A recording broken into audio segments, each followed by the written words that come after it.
Uh, Taylor, the defense, it looked like, you really just stifled them today. You talked in the pregame about the way they shoot the three-point ball. They're one of the top three-point shooting teams in the league. What did you do today to hold them to, a bad shooting night?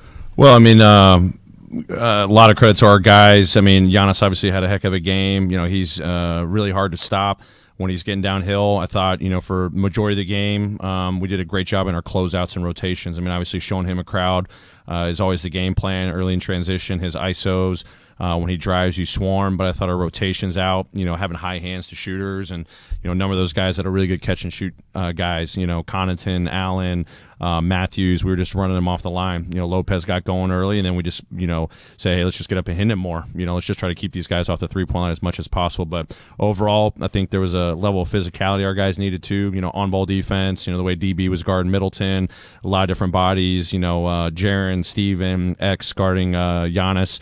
Overall, really high level physicality, and our guys rose to the challenge and just kept getting better over 48 minutes. What have you seen from Melt during this recent hot streak that's made him so effective? Yeah, just consistency. It's consistency in his work. His daily habits. I've been just watching how he's coming in, approaching all of his vitamins. I mentioned it a couple of games ago. The shot mechanics. He's just been really sound in that. A lot of catch and shoots coming his way. The spacing's been really good, and when his teammates are finding him, I know him and Tyus have a really good connection. That ball's coming right into his shot pocket, and we want him to be aggressive. And when he sees that go through, he can be on a heater, and he's been playing really well the last 3 games. Hey, Coach, 2 key areas, even with Ja out, the points in the paint's still been up, and you take Tyus off the bench and put him in the starting lineup, the bench scoring instead of been consistent. What do you attribute that to? Our identity doesn't change. We keep playing the same. We want to be super aggressive. We want to touch the paint as much as possible when we do the drill work. We've got multiple guys that we want to be able to break down the defense. So even without Ja, Tyus getting into the paint, it's Jaren's drives, it's Dez's drives, it's DB's drives. Seeing Melton Zaire even getting there at times too. Just multiple guys attacking. And, what was your second one again? About the ties, the bench points, yeah. Dez is assuming the primary role, but he's doing a great job facilitating. And again, we're just sticking with our identity. It doesn't matter if you're starter, bench, mixed lineups, whatever. Just whatever we do, just do it to our best ability. So, really proud of the guys. Yes, roles have had to adjust a little bit, but they know when they're out there how we play basketball. So it's a credit to them, just not changing and overreacting to someone being in or out of the lineup. Taylor, tonight, Tyus, 10 assists, 0 turnovers. Just what does it say about his floor general abilities for him to, even in these in more minutes, he's still maintaining that same passing efficiency and keeping good care of the ball? I think he knows how to get to his spots on the floor. He's getting us really organized, whether it's in our early offense. He's really good coming off of pick and rolls, making decisions when we're executing in the half court, especially against a physical and long athletic team in the Bucks. He doesn't try to force anything. When he sees a window, he's going to seize the opportunity to skip pass or drop it off or hit a shooter from behind.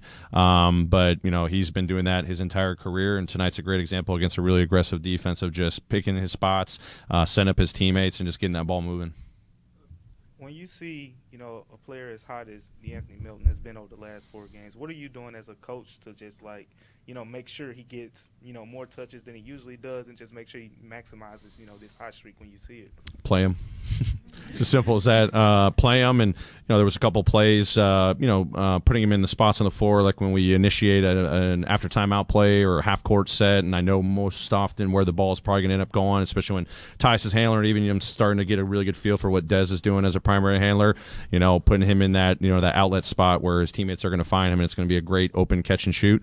I want to do that as well, but when a guy's playing that well, want to reward him, create opportunities for him, but also just get him on the floor and he'll go make an impact. And obviously what he does defensively, to stir things up is important to us too.